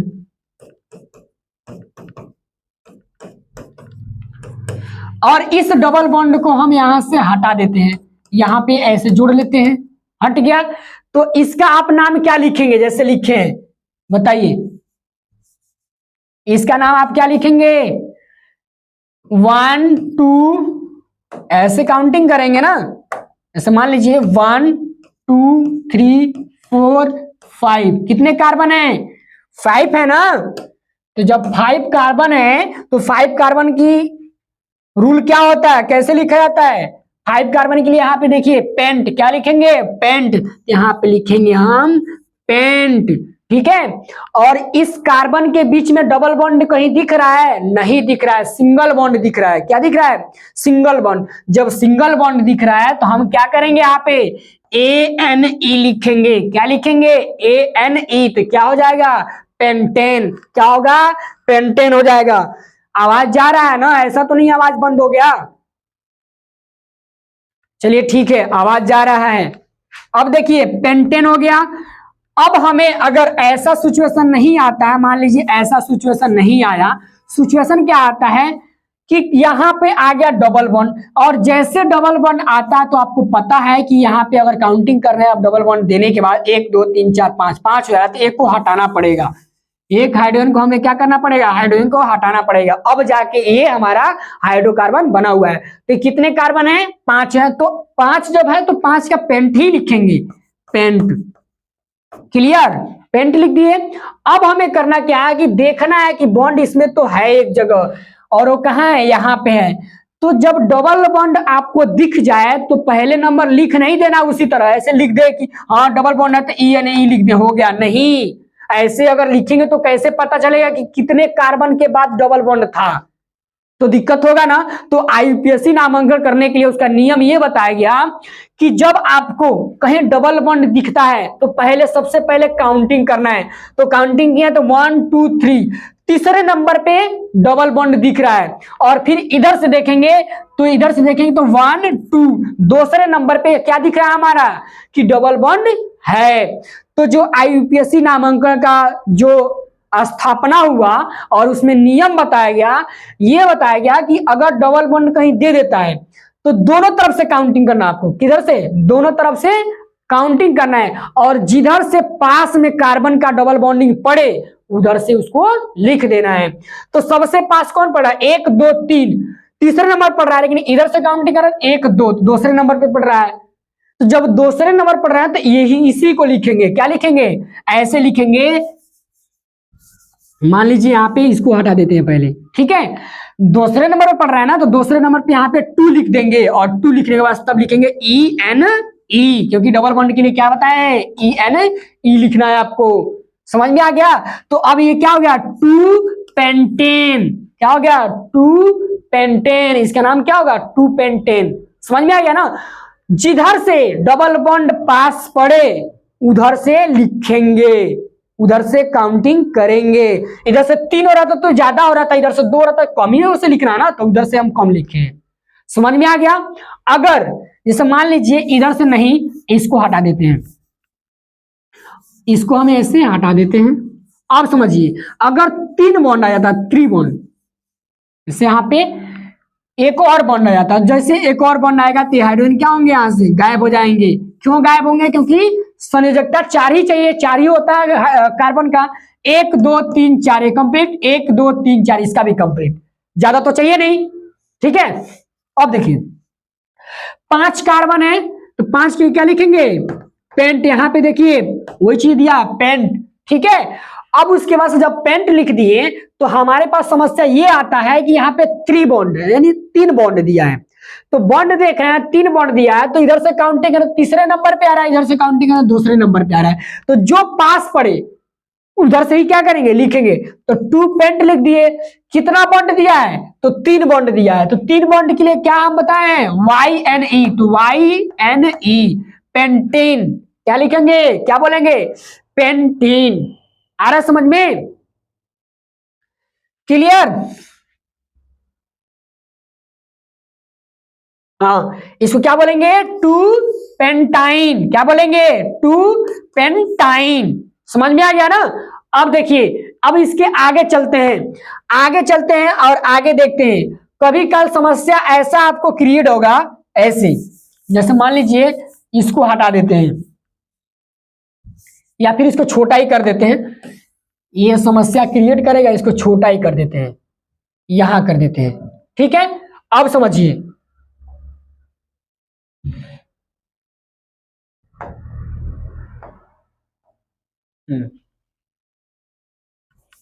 देखिए, अब आता है, जैसे मान लीजिए यहाँ पे सी आ जाए, यहाँ पे कार्बन, यहाँ पे भी कार्बन, यहाँ पे भी कार्बन, यहाँ पे भी कार्बन, यहाँ पे भी कार्बन, ऐसे करके लिख देते हैं, ठीक है। और इधर भी कार्बन लिख देते हैं।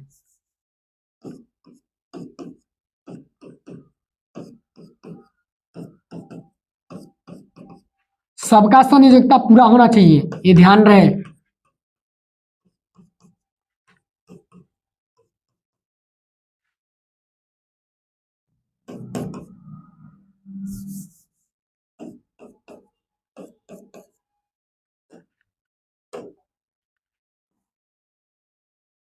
अब देखिए, अगर आपसे कहा जाए कि इसका नाम बताइए, इस हाइड्रोकार्बन का नाम बताइए, तो आप इसका नाम कैसे बताएंगे?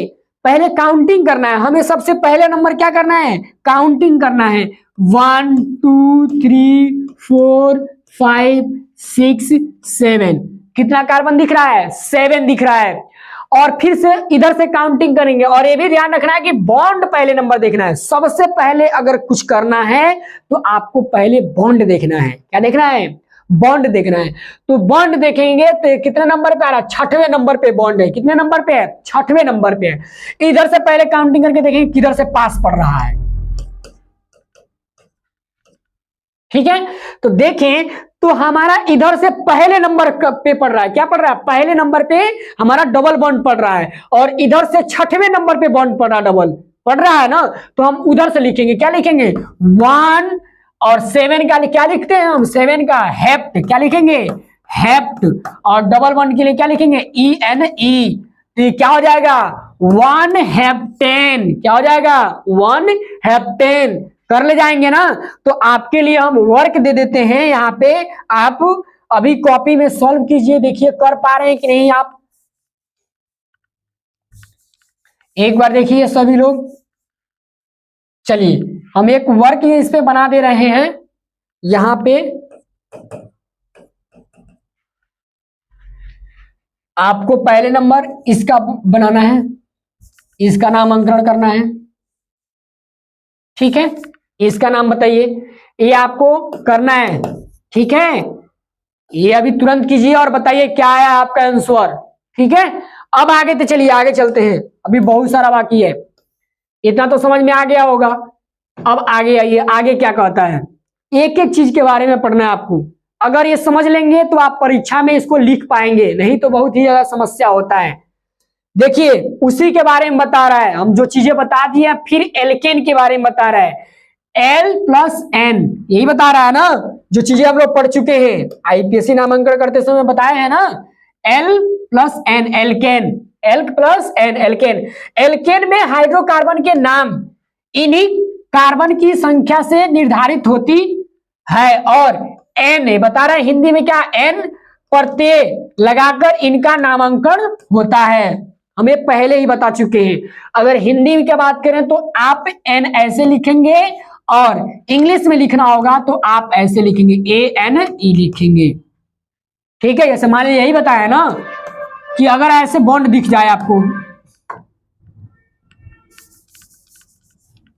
जैसे मान लीजिए यहां पे आपको दिख जाता है क्या? हाइड्रोजन ऐसे दिख जाता है।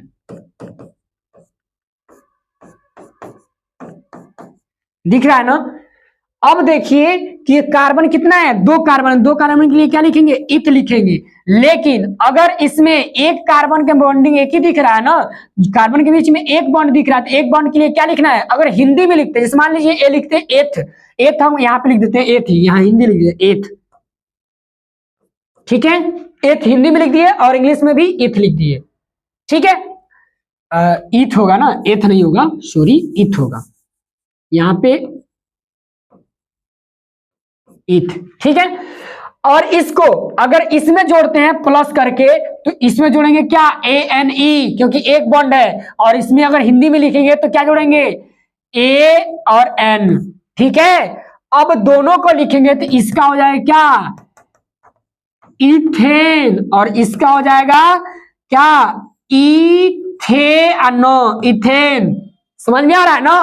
तो ये इथेन इथ प्लस एन इथेन, और इधर भी इथ प्लस एन इथेन। समझ में आ रहा है?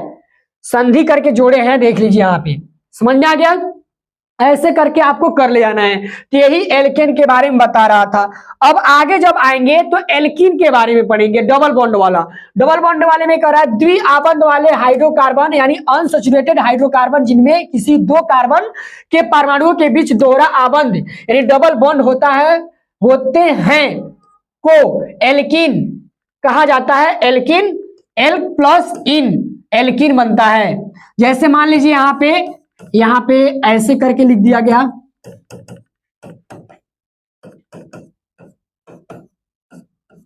ठीक है, और इसके बीच में डबल बॉन्ड है। क्या है? डबल बॉन्ड है। तो पहले कार्बन देखेंगे, कार्बन कितना है? 2 कार्बन है। 2 कार्बन है तो 2 कार्बन के लिए क्या लिखेंगे? इथ। सेम उसी तरह हिंदी में भी लिख लीजिए, इथ प्लस प्लस। अब बॉन्ड देखना है तो बॉन्ड डबल बॉन्ड है तो बॉन्ड कितने कार्बन के पास है? इधर से भी 1 इधर से भी 1। तो जब 1 1 देता है तो 1 को नहीं लिखते हैं। अब यहां पे देखेंगे इथ और इधर भी इथ, इसमें हमको डबल बॉन्ड के लिए क्या जोड़ना है? ई एन ई जोड़ना है। क्या जोड़ना है? E N E. अगर हिंदी की बात करें तो आप इसको क्या जोड़ेंगे? ई नो इन, ऐसे, ठीक है। तो ये क्या बन जाएगा हमारा? इथेन, सॉरी इथेन, इथेन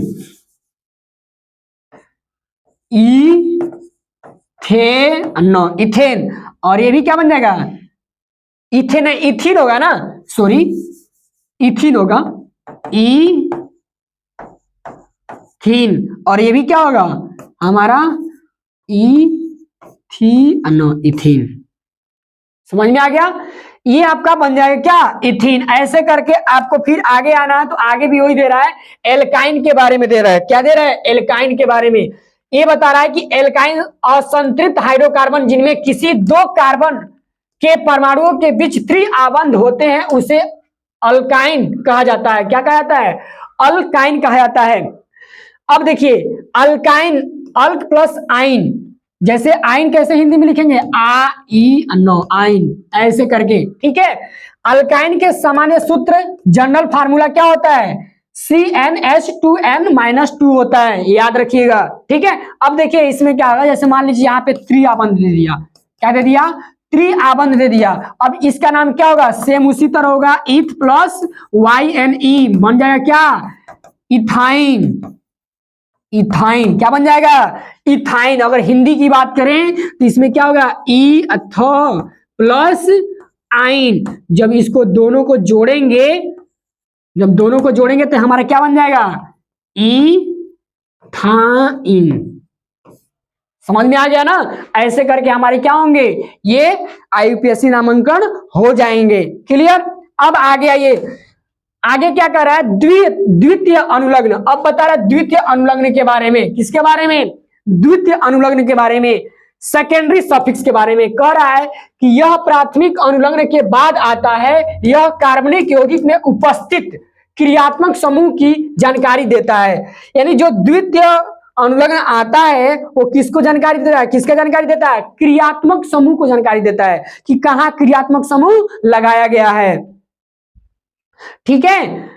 ये बताता है कि क्रियात्मक समूह कहां लगाया गया है, जानकारी देता है उसका। क्रियात्मक समूह कार्बनिक यौगिक में उपस्थित वह परमाणु अथवा परमाणु समूह जो कार्बनिक यौगिक के रासायनिक गुणों का निर्धारण करता है, क्रियात्मक समूह कहलाता है। यानी इसमें बता रहा है कि क्रियात्मक समूह कार्बनिक यौगिक में उपस्थित वह परमाणु अथवा परमाणु समूह जो कार्बनिक यौगिक के रासायनिक गुणों का निर्धारण करता है उसे क्या कहते हैं? क्रियात्मक समूह कहते हैं। अब इसको समझना है। उदाहरण प्रमुख क्रियात्मक समूह निम्नलिखित है। अच्छा नीचे दिया है, अब देखिए क्रियात्मक समूह को देख लीजिए कौन कौन से होंगे। एल्कोहल होगा, एल्डिहाइड होगा, कार्बोक्सिलिक एसिड होगा। ये सब क्या है? हमारे क्रियात्मक समूह है। जैसे आप देख सकते हैं इस स्ट्रक्चर में बनाया गया है। पहला क्या बता रहा है? सीरियल नंबर यहाँ पे बता रहा है। और दूसरा क्या बता रहा है? Functional group. फंक्शनल ग्रुप का है मतलब होता है क्या? क्रियात्मक समूह, ठीक है। देखिए जैसे, हाँ देखिए क्रियात्मक समूह, उसके बाद से स्ट्रक्चर संरचना, फिर नाम, फिर बता रहा है सेकेंडरी सफिक्स। सेकेंडरी क्या, सफिक्स, और इसका शॉर्ट नेम से हम लिख सकते हैं एस एस। क्या लिख सकते हैं, एस एस। समझ में आ रहा है सारी चीजें ना। अब देखिए यहाँ पे पहले हम बता रहा है क्या, यहाँ पे ओ एच, यहाँ पे दिया बॉन्ड ओ एच। क्या दिया है, बॉन्ड ओ एच। बॉन्ड जो ओ एच होता है उसका जो स्ट्रक्चर होगा वो कुछ इस प्रकार से होंगे, ठीक है। बॉन्ड ओ फिर एच। अगर ऐसे किसी हाइड्रोकार्बन में जुड़ जाता है तो उसका नाम क्या होगा, एल्कोहल इसका नाम होगा। यानी जो बॉन्ड ओ एच है इसका नाम क्या होगा, AlCOHAL, यानी एल्कोहल। और जब उसको यानी हाइड्रोकार्बन में जब इसको जोड़ेंगे, जैसे जोड़ रहे थे ना, कार्बन और कार्बन के बीच में हम लोग क्या कर रहे थे, इसका नामकरण कर रहे थे। तो दो कार्बन इसके लिए लिख रहे थे हम लोग क्या, इथ लिख रहे थे। लेकिन जैसे एक बॉन्ड दिख रहा था तो प्लस करके क्या जोड़ रहे थे, ANE जोड़ रहे थे ना। लेकिन अगर इसी में आके ए भी जुड़ जाता है, ऐसे करके O और H ऐसे करके जुड़ जाता है, तो हमें प्लस करके क्या जोड़ना है, OL जोड़ना है। समझ में आ रहा ना। तो ये मिल के बन जाएगा क्या, इथेनॉल। इथेनॉल क्या बन जाएगा, इथेनॉल। समझ में आ रहा ना। तो ऐसे करके बन जाएंगे। पहले इसको समझते हैं। देखिए पहले सभी चीजों को समझ लेते हैं, कौन कैसे कैसे बॉन्ड बना सकता है, इसके ज्यादा इंपॉर्टेंट होता है ये। उसके बाद से दिया है क्या आपका, एल्डिहाइड। इसका बॉन्डिंग CHO होता है। लेकिन ये बॉन्डिंग कैसे कैसे बना सकता है, तो देखिए यहाँ पे बताया है, बॉन्डिंग और ऑक्सीजन ऊपर करके फिर इधर C ऐसे करके बना सकता है एल्डिहाइड। और इसका सफिक्स जो लास्ट में जुड़ने वाला होगा हाइड्रोकार्बन में वो क्या होगा, AL होगा, ठीक है। फिर यहाँ पे बॉन्डिंग बता रहा है कि बॉन्डिंग COOH, ये होता है हमारा कार्बोक्सिलिक एसिड होता है। क्या होता है, कार्बोक्सिलिक एसिड होता है। और ये कैसे कैसे बॉन्ड बना सकता है, तो यहाँ पे देख सकते हैं कि कैसे कैसे बताया गया है। इतना तो समझ में आ रहा होगा। कार्बोक्सिलिक एसिड की जो शॉर्ट नेम यानी जो लास्ट में जुड़ने वाला होता है सफिक्स, वो क्या होता है, ओइक एसिड होता है। क्या होता है, ओइक एसिड होता है।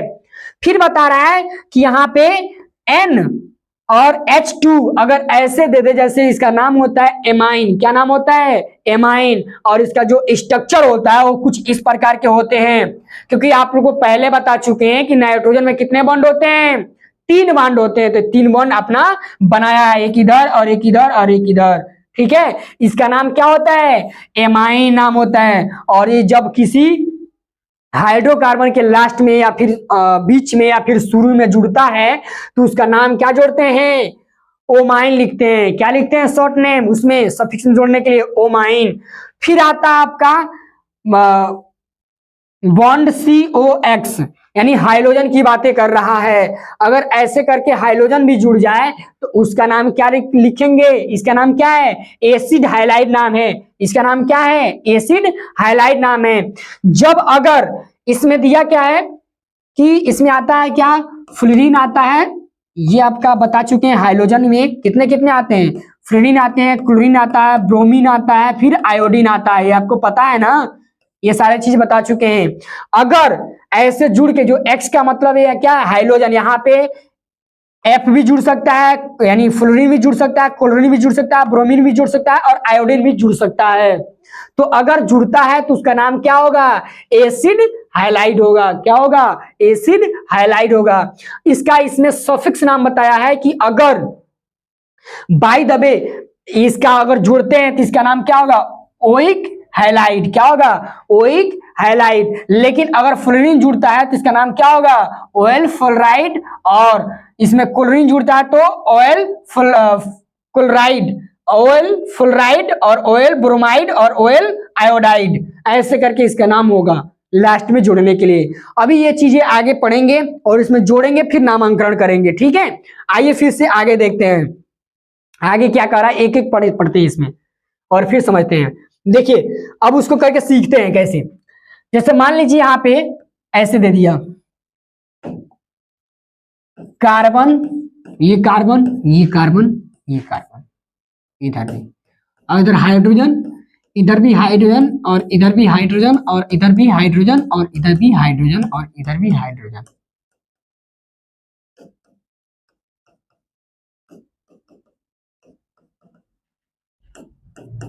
ठीक है।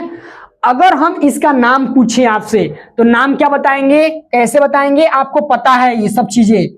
पहले क्या करना है हमको, पहले कार्बन को काउंटिंग करना, 1 2 3 4 5 6, सॉरी 6 ए नहीं होगा ना क्योंकि कार्बन नहीं है, ठीक है।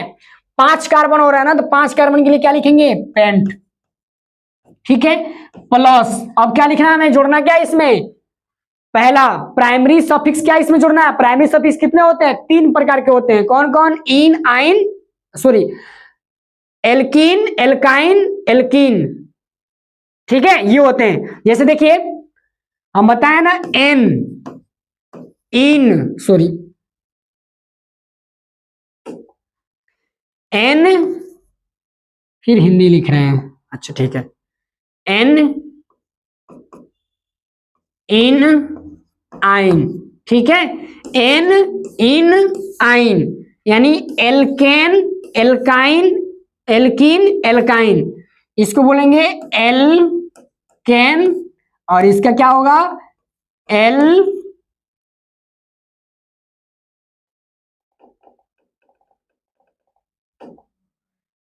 एल्केन, और इसका एल्काइन, सॉरी एल्केन,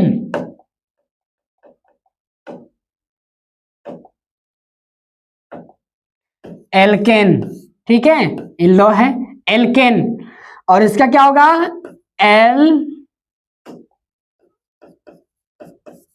एल्काइन, ठीक है। तो ये 3 प्रकार के होते हैं हमारे क्या, प्राइमरी सफिक्स होते हैं जो लास्ट में जुड़ते हैं। तो पहले इसको कार्बन का काउंटिंग करने के बाद से दूसरा नंबर हमको क्या करना होता है, प्राइमरी सफिक्स लिखना होता है। तो प्राइमरी सफिक्स में एक ही कार्बन दिख रहा है तो यहाँ पे क्या लिखेंगे, ANE लिखेंगे, क्योंकि एक बॉन्ड के लिए ये बताता है, एक बॉन्ड के लिए, और एक बताता है दो बॉन्ड के लिए, ये बताता है 3 बॉन्ड के लिए, इसको याद रखेंगे, ठीक है। अगर बाय द वे, इसका तो नाम हो गया, क्या होगा, पेंटेन, क्या होगा, पेंटेन, ठीक है। अगर इसमें बाय द वे अगर ऐसे जुड़ जाता है, मान लीजिए कि यहां पे जुड़ गया क्या, O और H, अगर ऐसे जुड़ गया है, ठीक है, तो काउंटिंग करेंगे कार्बन अभी भी कितने दिख रहे हैं, 5 ही दिख रहे हैं, कितने दिख रहे हैं, 5 ही दिख रहा है, लेकिन बॉन्ड कितना है, एक ही दिख रहा है। तो पहले हम लोग 5 का पेंट लिख दिए, ठीक है, और ANE लिख दिए प्राइमरी सफिक्स, ठीक है। और सेकेंडरी सफिक्स में देखेंगे तो सेकेंडरी सफिक्स में कहता है क्या है कि जो आपका एल्कोहल जो जुड़ा है, इस एल्कोहल को भी क्या कीजिए, इसमें ऐड कीजिए। जब एल्कोहल को इसमें जोड़ेंगे तो एल्कोहल का जो शॉर्ट नेम यानी सफिक्स जो होता है वो क्या होता है, OL होता है, क्या होता है, OL। अब जिन दो तीनों को आपस में जोड़ेंगे तो क्या बन जाएगा, पेंटेनॉल, क्या बनेगा, पेंटेनॉल, क्या बन जाएगा, पेंटेनॉल। समझ में आ रहा है ना। अब इसी तरह अगर आपके कॉपी में भी सॉरी आपके एग्जाम में भी आ जाता है तो आप ऐसे आसानी करके आसान से लिख सकते हैं ना, बीच में भी आ सकता है, ये ध्यान रखेंगे। अब एक चीज और समझ लेते हैं, कहीं बीच में डबल बॉन्ड लगा के समझ लेते हैं, ठीक है। चलिए यहां पे इसको रहने देते हैं, अब इधर से हम इसको हटा देते हैं और इसको भी हटा देते हैं और यहाँ पे डबल बॉन्ड कर देते हैं। तो आप बताइए इसका नाम क्या होगा, बताइए। तो पहले हमको क्या करना है, काउंटिंग करना है, याद है ना, क्या करना है, काउंटिंग करना है। तो यहाँ पे देखिए पहले नंबर की काउंटिंग करना है तो 1 2 3, तीसरे नंबर पे आ रहा है, इधर से 1 2 दूसरे नंबर पे आ रहा है, इसका क्या होगा, 2 2ANE होगा।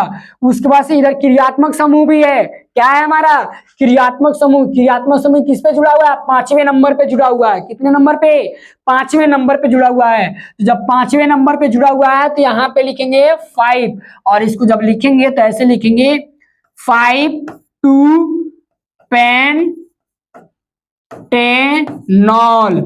समझ में आ गया ना, ऐसे करके हम लिख ले जाएंगे इसको, क्या, अपना IUPAC नामांकन। ये तो आपको समझ में आ रहा होगा, ऐसा तो नहीं है कि नहीं समझ में आ रहा है ना,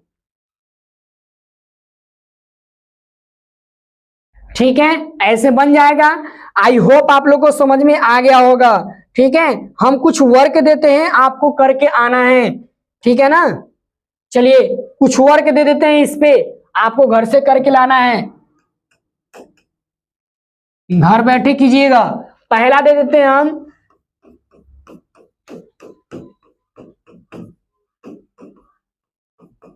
ये आपको करना है, बैठ के तुरंत कीजिए।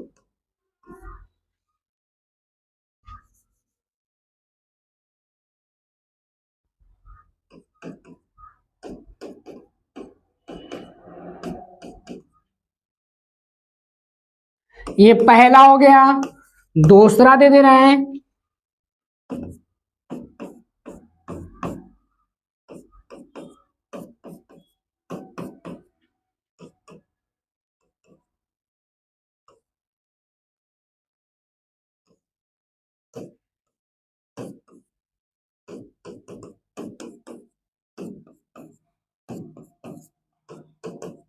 ये आपको करना है।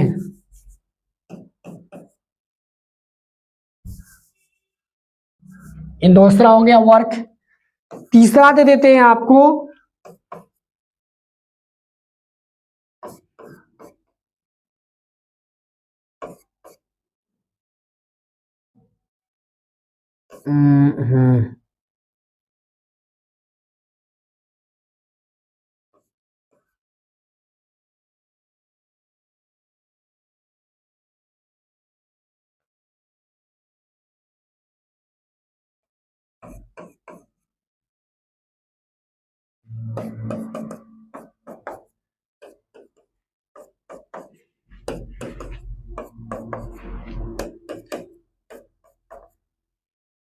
ठीक है। इसका नामांकन आपको खुद करना है, ये आपको वर्क देते हैं। ठीक है, आई होप आप लोग को समझ में आ गया होगा। Best of luck.